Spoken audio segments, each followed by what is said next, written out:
হাসি খুশি সকালে কোমল খরগোশ দেখতে পেল বাগানের স্রোতের ওপর রোদের আলোয় চকচক করা পুরনো পাথরগুলোর সারি। সেই সোনালি রোদের আভাবে উদ্বুদ্ধ হয়ে খরগোশ ডাকে দুষ্টু কাঠবিড়ালি, হাসি খুশি নীল পাখি আর বুদ্ধিমান কচ্ছপকে। তারা মিলে আবার গড়ে তুলবে কিংবদন্তি সানবিম ব্রিজ। তাদের যাত্রা নিয়ে গেল ঝলমলে ফুলের মাঠ, মৌ মৌ করা সুন্দর ঘাসের প্রান্ত ও টলটলে জলের পুকুরের পাশে।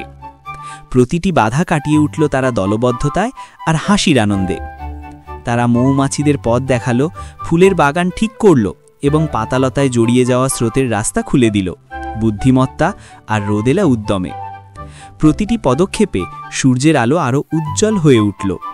সেতুটা শেষ হলে সব বাগানের প্রাণীরা আনন্দে লাফিয়ে পার হলো সূর্য আলোয় মোড়ানো খুশি নিয়ে, কারণ তারা শুধু সেতু নয়, মিলিত বন্ধুত্ব আর হাসির সেতু গড়ে তুলল।